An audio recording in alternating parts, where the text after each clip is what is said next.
Hey, Jacob, welcome to Work-Life. I'm so glad you could be here today. Hello, Eric. Thank you very much for having me. I'm really excited for this. I'm excited too because, we've connected online. And one of the things that I remember very distinctly about our first introduction is you're a big fan of using video in your email communications and whatnot. And so now we're coming full circle. We're doing a video live stream to chat about work, life, career, all that good stuff. So it's nice to bring that technology full circle. Yes, absolutely. In fact, just a couple of minutes before this, I was recording some videos for our customers. So yes, I'm a huge fan of using video because I think that it says more than just an email.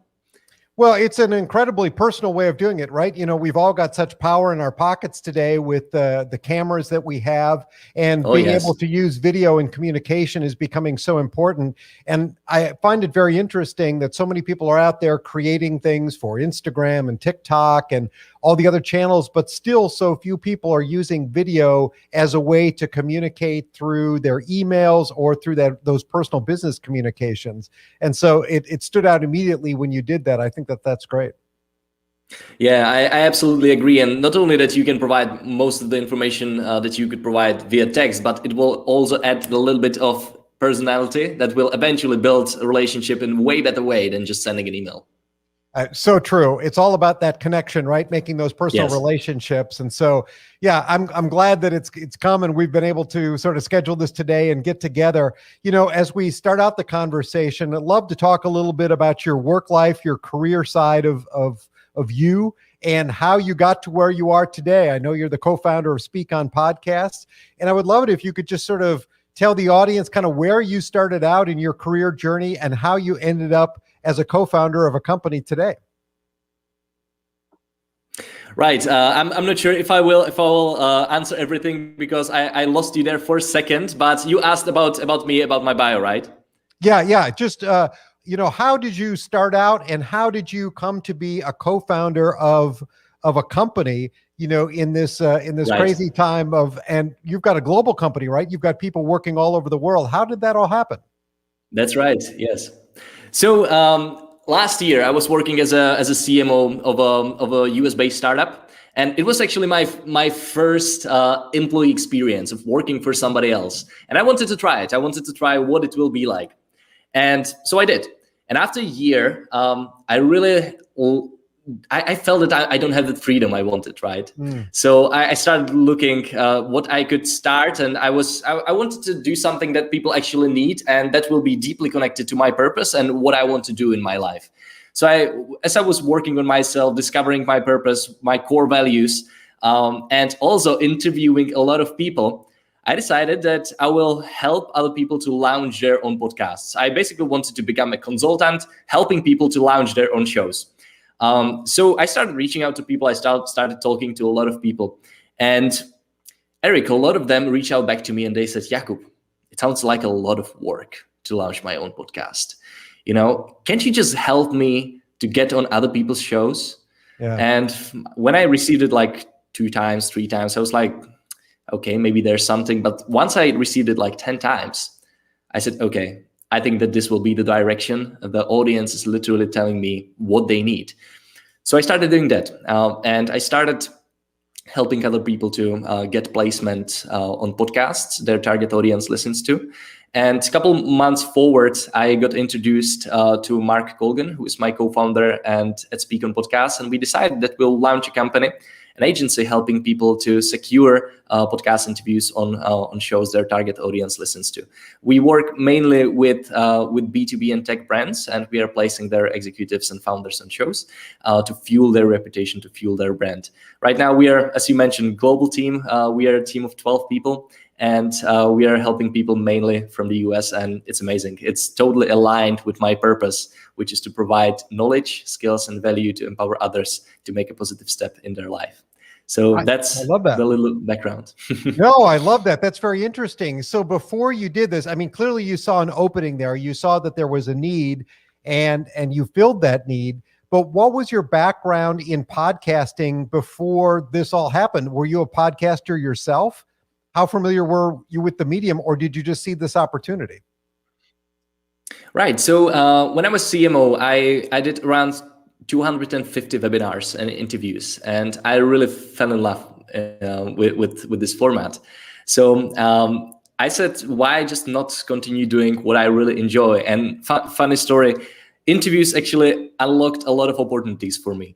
I mean, this is the example, right? I invited you on YA Podcast, which is the podcast I run where I interview podcast hosts, and now this is happening. But what I did using interviews was actually that I didn't have money to buying a ticket on a very expensive conference, right? And it was a couple of years back. It was like $4,000, like really expensive. And what I did, I reached out to speakers and I said, hey, can I interview you?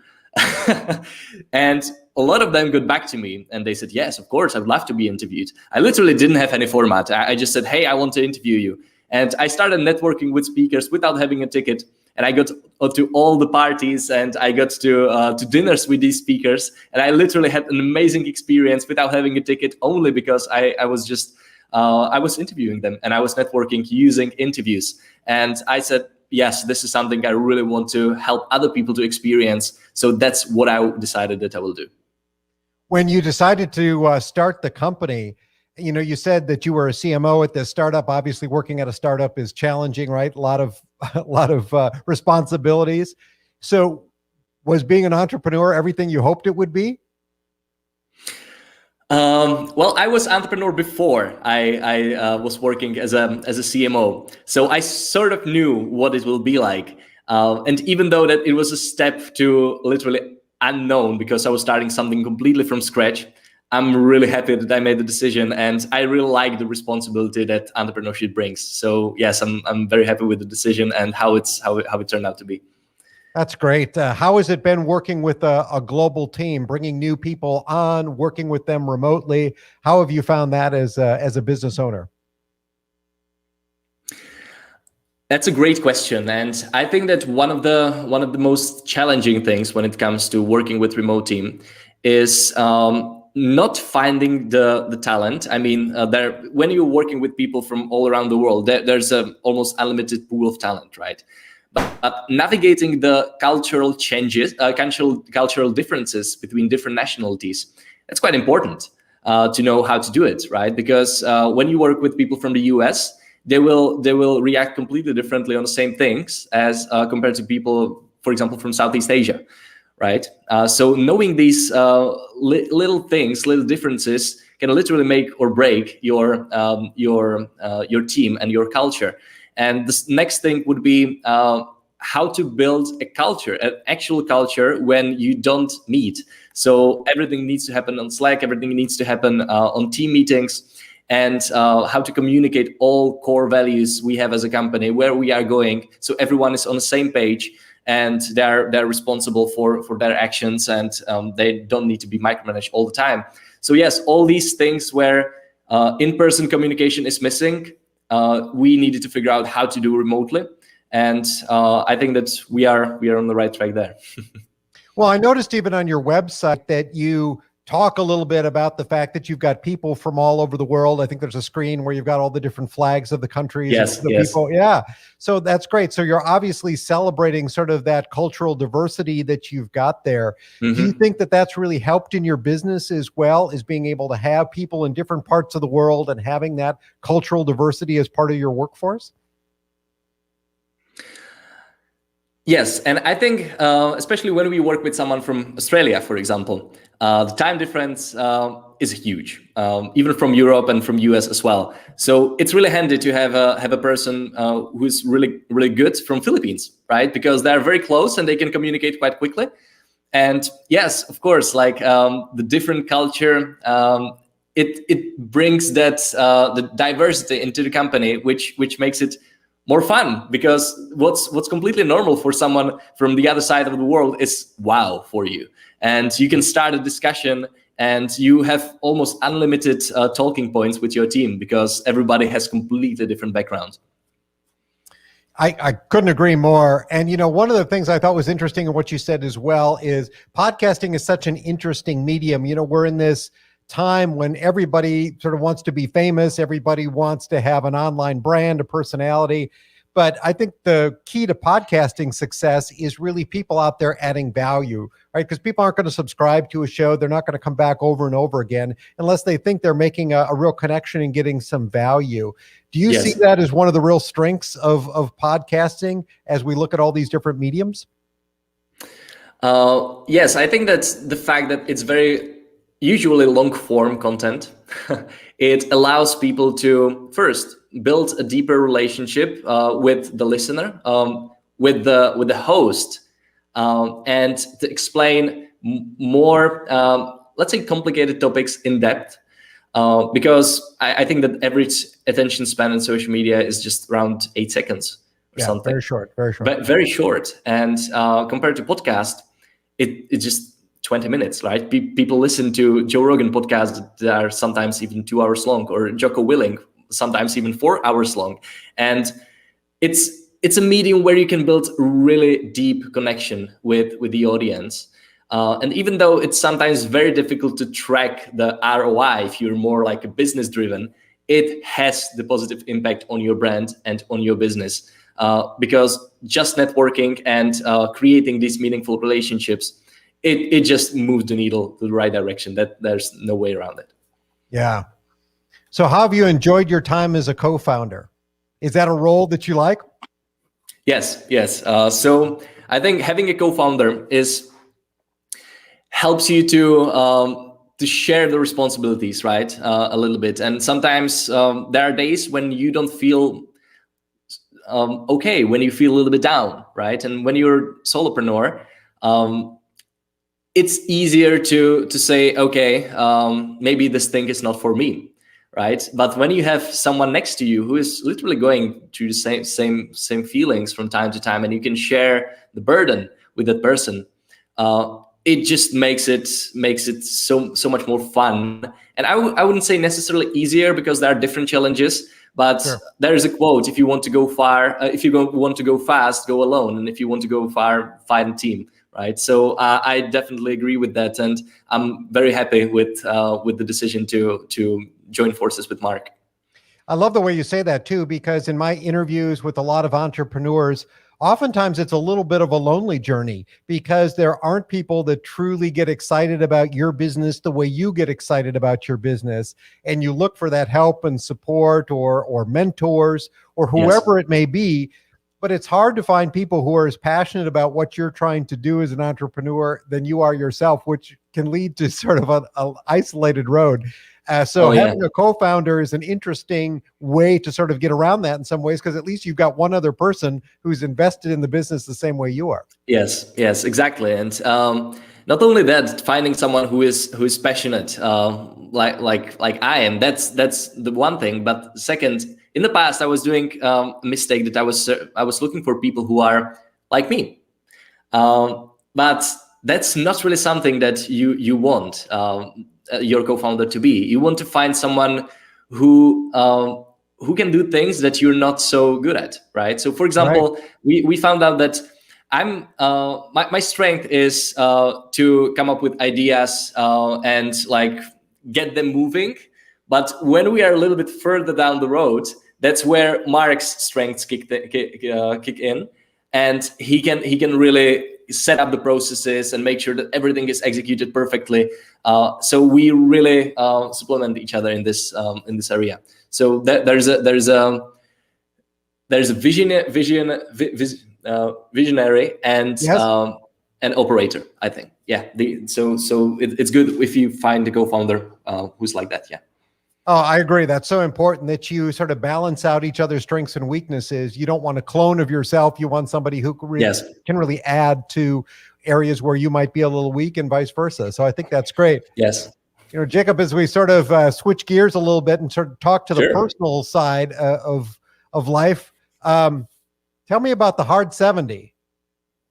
75 hard. 75 hard. Is that what it is? Okay, 75 hard. I was 5 off. 75 hard. Yes, so it was hard. Did you do it? Yes, I finished it. Oh, that's great. So I'm a huge fan of a podcast it's called Real AF by Andy Frisella. Yep. And it's a a challenge. It's a program. I'm not gonna call it a challenge, but because it wouldn't give it the value that it deserves, the weight it deserves. So it's a program, 75-day program, and in 75 days you need to follow very simple rules, but they're simple. They're not easy. So I will tell you the rules. The first rule is you need to exercise twice a day for 45 minutes each. And one of the exercises need to be outdoors. It needs to be out. So no matter if it's completely cold or if it's raining or if it's hot, it just needs to be outdoors. It's scalable. There's no exercise plan that you would need to follow. If the only thing that you can do is move your hands, and that will be enough for you, you can do that. But if you're an athlete, you should always like push yourself. So exercise twice a day. Second, you need to drink 4 liters of water every day. It's a lot. It is, but when you are exercising twice a day, it's actually manageable. It's a lot, but it helps you like with focus, with sleep, and everything. Then you need to take a progress picture every day, just for yourself. You don't have to share it anywhere. You need to read 10 pages of any nonfiction book or personal development book. And the last is you need to stick to your diet. So at the beginning, you will choose the diet which supports your goals. For me, it was I wanted to gain weight. So I found the diet that will work for me. And you just need to follow the diet. Absolutely no junk, no alcohol. And you do that for 75 days straight. No deviations, one chocolate chip, and you need to start from day one. Yeah, that's the kicker with the program, right? Is if you mess up, you have to go all the way back and start it from the beginning. Yes. And I mean, the length of the program. In the past, I was doing all the 30-day challenges, but it's quite easy. You can still create a schedule around 30-day challenge. So for example, that you won't be traveling, right? That you won't travel during this 30 days. So to make it a little bit easier, but in 75 days, you need to travel. And there will be days that you don't really want to do something because it's just so inconvenient. So I needed to travel. So I needed to pack all my food, all my workout equipment. And then I was traveling in different city or completely random places just to get that workout in. But a lot of people think that it's actually like a fitness challenge or something. But no, yes, you will be more you will be more lean or whatever your goal is. But the real goal of this program is to develop a discipline, to develop a mental toughness, and that's exactly what it's all about. That you will silence that voice in your head that is saying, Jakub, you are tired. You can send these emails tomorrow. Now you go to sleep, okay? So now you don't have that voice anymore. You will just do what needs to be done, no matter if you're tired. What did you really learn about yourself in going through this program? Good question. That I was very weak before. That I used almost any occasion to make an excuse, to make an excuse, right?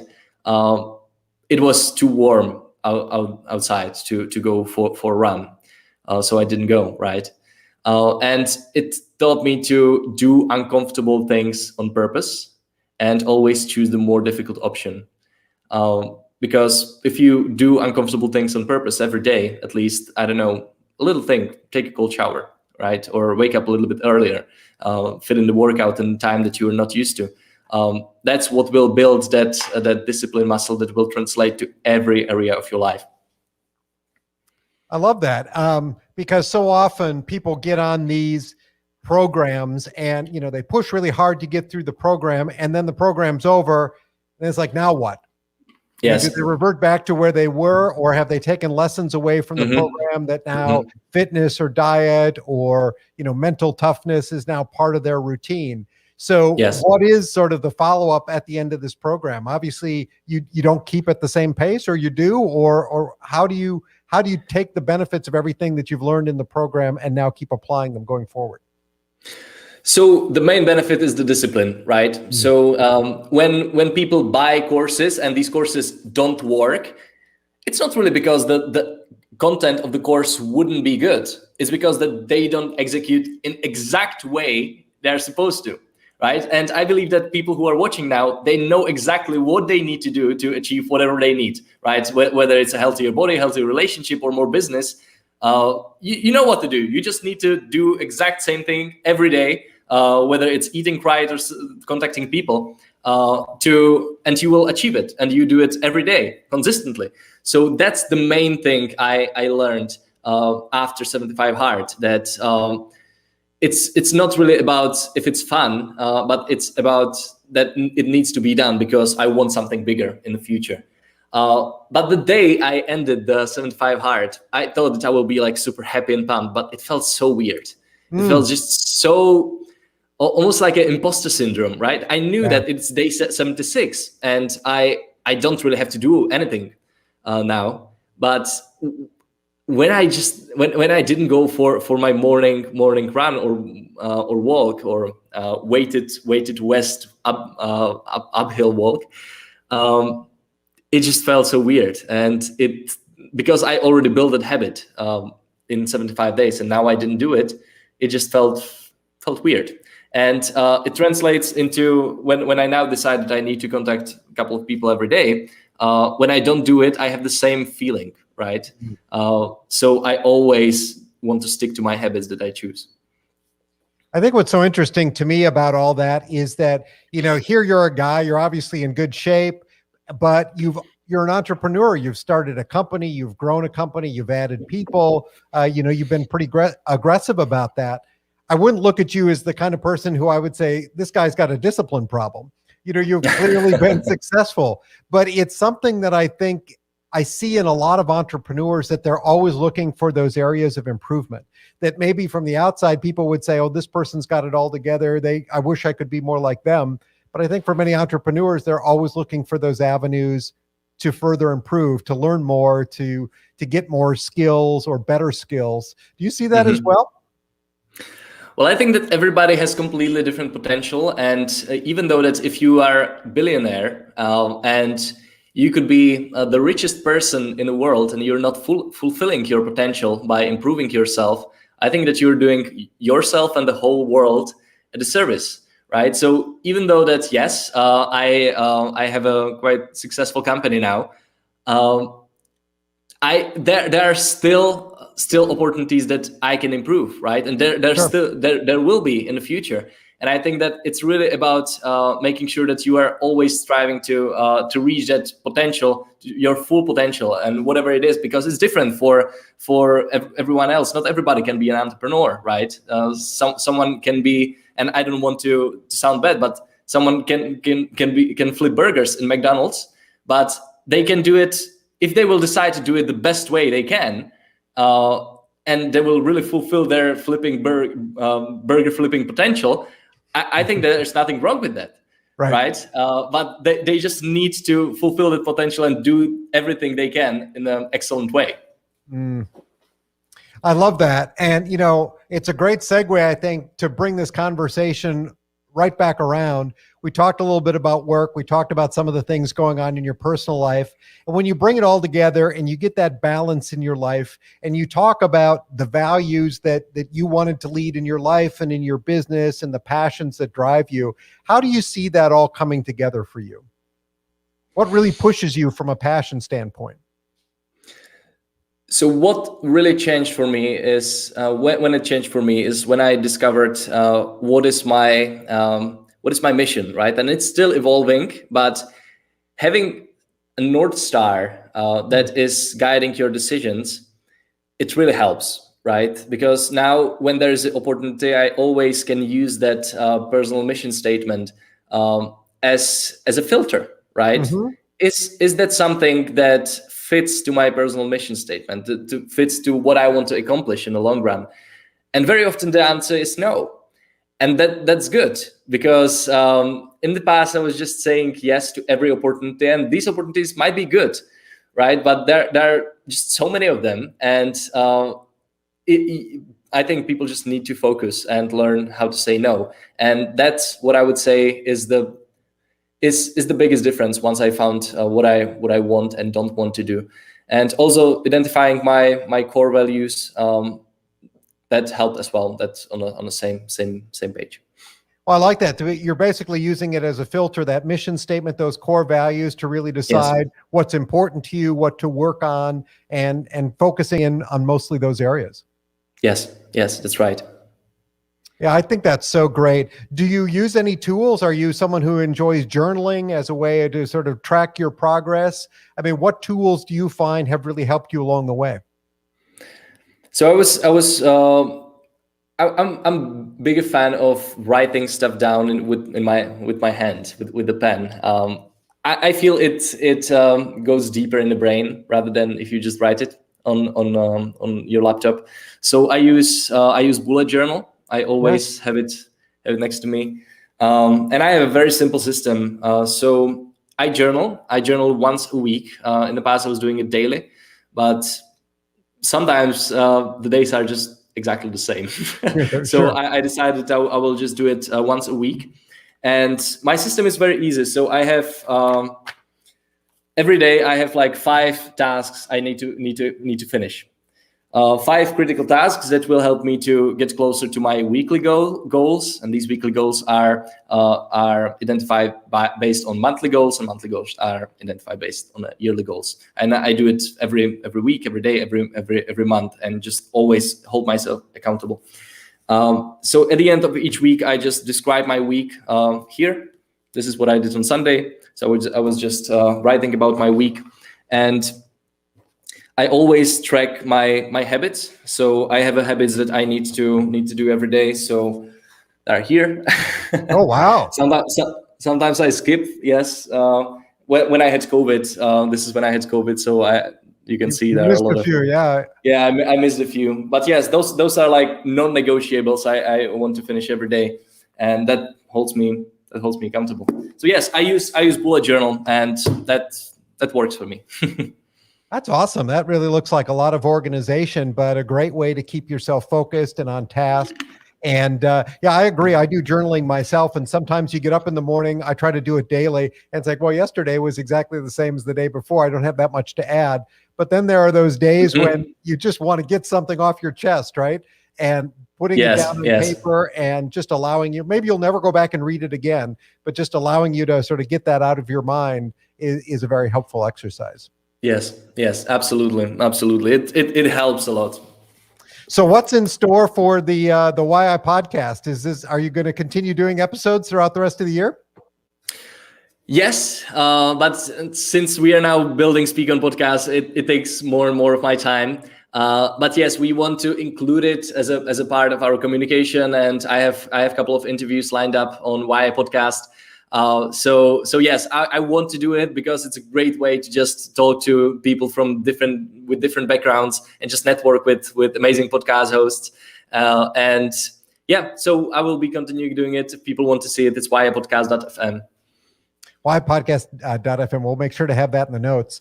Jakub, as we sort of come to a close here, I would love it if you could just tell people a little bit more about your company, where they could find you, what they can do, and where they can reach out to you online. Absolutely. So there are 2 places where you can find me. Well, 2 main places. First one is LinkedIn. So I'm on LinkedIn every day. So if you want to chat, if you have any questions, please find me on LinkedIn. It's just search for my name, Jakub Zajicek, and you will see a profile picture where I talk to microphone. So that's the first place. And if you're an entrepreneur, established entrepreneur, if you're an executive, I would highly recommend you to go on SpeakOnPodcasts.com. That's SpeakOnPodcasts.com. And you can learn more about how we can help you to get featured on podcasts that your target audience listens to. And we do it quite differently than our competitors. We send rather a low volume of emails, but we make sure that we don't damage your reputation along the way just by spamming hundreds of podcast hosts. We write very targeted and relevant email introductions to people like Eric and to people who are in the audience that you want to reach. So it's either LinkedIn, just search for my name, or SpeakOnPodcasts.com. I love that. And that's how we got introduced. You brought a guest to my attention for my podcast, The Virtual CMO. And we've since connected on several other guests, and they've all been fantastic. So I certainly appreciate the work that you do there. And As always, I appreciate, connecting and hearing more about your journey. It's fascinating to me, and I'm very excited about your future and all the great things that are ahead for Speak On Podcast. You guys are doing a great job. Eric, thank you very much. It means a lot, and I really like the format of this show. It's very professional, and you ask great questions. Thank you very much for having me, Eric. Hey, thanks. I appreciate that feedback. My pleasure. We'll talk again soon. Talk again soon. Bye.